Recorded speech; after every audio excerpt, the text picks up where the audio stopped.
Welcome back to an entertaining show. We're going to head out to San Francisco, where there is no quarterback competition, to the chagrin of some people here. Here's Trent Williams, who, by the way, is on the team. I really admire Brock, and I admire his mentality even more so than his talent. Yeah. Nobody in his position, it's the newsread. Sorry. Is technically competing for anything after what he did last year. To be familiarized with what he did last year, 7-1. And the only game he lost, he had to go to the hospital and have surgery because he got taken out in the first half. Right. And he was so brave, he had to go back in the game. He's like, guys, really, I need surgery. Should the 49ers have a quarterback battle, Nick? Of course. Of course. And if he wins it, good for him. But what is happening with Trey Lance is without precedent.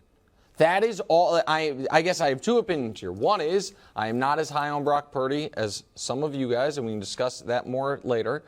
And the other is we have never seen this happen. So I went to the annals of history as far as biggest quarterback busts. And I don't mean to be mean, but the biggest bust in NFL history. First-round picks. Ryan Leaf got 18 starts. Jamarcus got 25. Tim Couch got 59.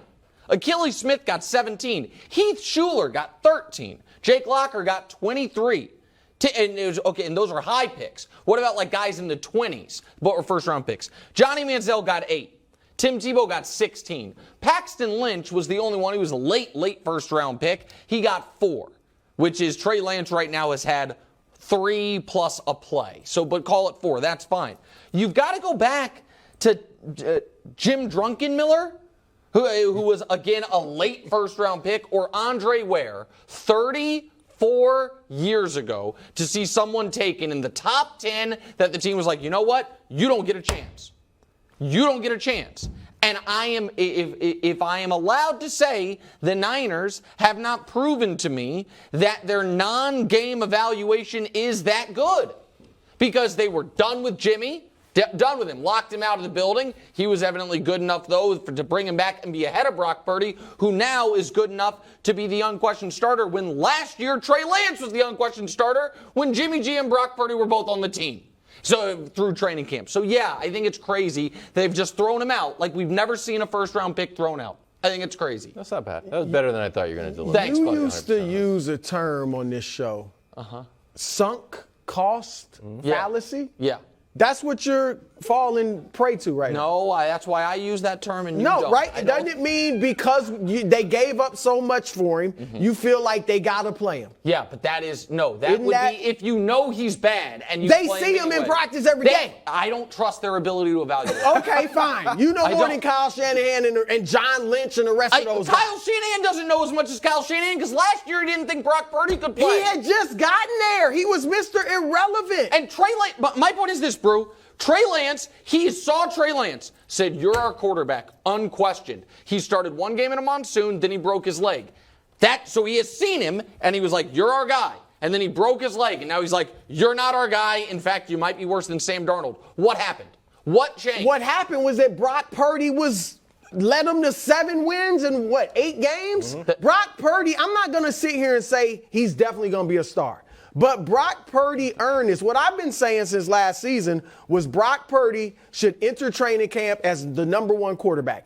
If he gets beat out, like if he's horrible, and he'd have to be horrible. It's not just, Trey and Brock were pretty close. He would have to be bad to me, and Trey or Sam Darnold in this case just play much better. But look at that quote, if we can get it back on the board, from Trent Williams. This is not just a player on the team. This is a future Hall of Famer, a 10-time Pro Bowler who's 35 years old. Saying he's not and he that is talented. saying Mr. Irrelevant has his admiration and respect. That dude won over the locker room, and we talked about it yesterday. Intangibles are so important for a quarterback. And this dude has won everyone over.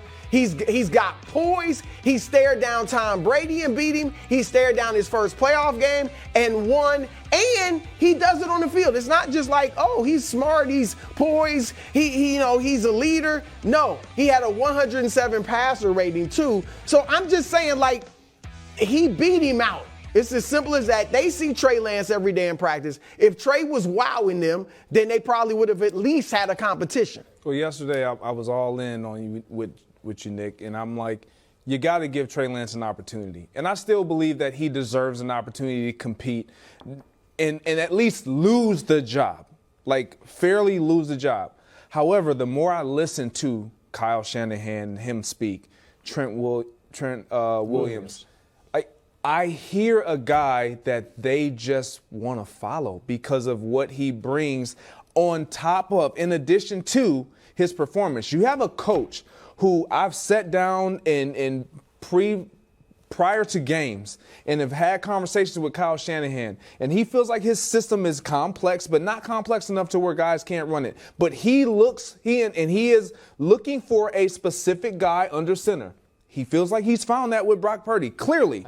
And for him to have commanded and earned the respect of not just the guys in that offensive huddle, but everyone in that building, it is hard to relinquish that responsibility of quarterback and leader and seeing all of what you talk about, the 7 wins and the 1 loss, all the things, and give it to somebody who you are uncertain about. You're still trying to figure out, is he going to be the guy? Now, I believe, to your point, Trey Lance just haven't been given the opportunity. Had no chance. Like, he's not been. The only way you can truly find out what someone is if you put him in the fire.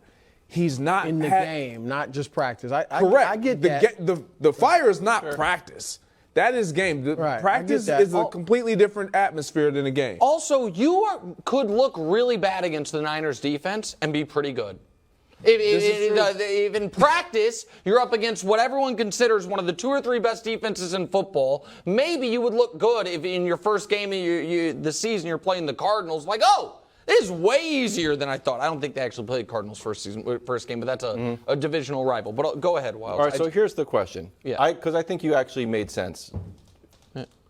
More so than the morning meeting when I thought it was going to be fire and brimstone. I was like, oh, I'll buy that. So suppose you're Trey Lance, like, Harry, you broke your leg. Unless Brock Purdy lights the world on fire, this is hypothetical world, the job is yours. And then Brock Purdy comes out and doesn't lose a game. Yeah. He leads the NFL in passer rating, and he leads the NFL in yards per pass. Like, hey, man, remember that weird scenario where Mr. Irrelevant turned out to be kind of one of the best quarterbacks in the entire NFL? Now it's his job. Sorry, that's the way the crumble cookie crumbles. That's legitimate. I would have 2 responses to that. The first one is, I might be okay with that if the Niners were positioning this differently. If the Niners' public comments were, we love Trey Lance. We loved him enough to trade 3 first-round picks for him. We didn't start him as a rookie because we were coming off we had a Super Bowl appearance and Jimmy G was still here. Last year we were going full force with him. It's not fair to evaluate him based off one game from last year. But as it turns out, we may have found, they don't have to use the name, our Tom Brady. A late-round pick, and so we love Trey. We think he can be great, but Brock has earned this. If that's how they were positioning it, then maybe I'd be more okay with it. But that's not how they're positioning it. You know what? Life's not always fair, and we will try to find him opportunities or a trade partner because could be a quarterback in this league. What I think has happened to Trey Lance is just you don't get a choice of who drafts you. They drafted you. They said, wait a year and then it's your job. And now they're saying you're not allowed to play. The other thing that I believe is this. I don't think people necessarily love Brock Purdy. But I do think that folks that really liked Jimmy G, that side of the table, Brock Purdy being good is a must happen. Because if he's not, and you can go 7-0, then maybe the quarterback wins we all prayed to at the altar of Jimmy G were all nonsense. Maybe the idea that if you just have competence at the quarterback position, not Nick Mullins, not C.J. Beathard, not the people from the Obama administration. I'm not even thinking about Jimmy G. Okay. I mean, honestly. Brock Purdy had a 107 passer rating. Brock Purdy played well. He played better than Jimmy G. And if I was trying to make a Jimmy G argument subtly, subconsciously, as Nick's accusing me of, then I would just say, as I've said before, they were 1-10 when he got there, and 5-0 when he was done with that season. And then they made him the highest paid quarterback in the history of football. So I'm just saying, there's enough there where I can go. But I'm speaking on Brock Purdy, period. And what you said about Trey Lance, like how they could position it, that would be smart. That would be smart because maybe you can trade him then, right? Maybe you're fooling other teams like, oh, this guy's really good. We don't want to give him up, but Brock is good, so maybe they trade him. I get that, but they clearly just haven't seen enough. I still think it's to trade him, you should say this. Look, I get that some dudes are gamers, but if he's not impressing them very much at all in practice, then it is what it is. I can't assume he's mediocre in practice, but he's going to be great in the game. That's the challenge. Like, everybody makes this big deal about, oh, my gosh, he looks good in practice or he doesn't look good in practice, where there's only a handful of teams on team, like offense, defense, total 11 on 11 in practices. You only get like 3, maybe 4 periods of that. So you don't get all those snaps if you're Trey Lance or Brock Purdy. So there's not a whole lot of sample size in practice that you can go off of. And for me, if you're I agree with you when you say if you're positioning it and your stance is because of the success that Brock Purdy had, he made it very challenging and difficult for us to just not give it a look going into this season with him as the starter, then cool. But I'm with you, to not give Trey Lance an opportunity. But what should they do right now? What should they do? Have an open competition. But even the reports you're hearing now are that Trey and Darnold are looking pretty good, and Brock, even coming off the injury, has been sharper than he was last year. Again, his practice, but still. The Niners, and I know the Niners like, he's a first or second round pick, Brock Purdy. We got him in the 7th. The Niners had 3 6th-round picks last year. 3. And they passed on Brock Purdy every single time. I believe Kyle Shanahan is an offensive mastermind. I do not believe in his ability to evaluate quarterbacks. Because what he's telling us now is the guy they loved so much, they traded 3 first-round picks for, can't play a lick, and a guy they drafted 8 players in front of. 8 guys in rounds 2 through 6. That guy is our star. I just don't buy. That's not that unusual. It's pretty unusual. Kurt Warner, undrafted. Tony Romo, undrafted. The definition of unusual. Jimmy Garoppolo, first example, was a second round. I know, but played Division I AA. Yeah, but there are a lot of guys that didn't have great college careers that come in and play well. There's a handful. If we got there's a list full. You ran through a list of top picks who've been busts. They all got a chance. Lot of those. They all got a chance. They still were busts. Yeah, of course he could be a bust. For one reason or another. Give him a chance. But what he's saying is they got a chance to show whether we're trying to win the Super Bowl. And we got a guy that played great last year. I'm supposed to give it to Trey Lance? You're right. Because of sunk cost fallacy? That's not what you want. You want Trey Lance to go out there and lose some games. 49ers, we're winning games. If Brock plays poorly, they can put Trey Lance in. I'm sure he'll be beaming with confidence after beating out Sam Darnold. Well, you know what? Put your big boy pants on. I mean, seriously, come on. This is the NFL. Thanks for watching. Subscribe here to get more from the show and to check out clips from other shows on FS1.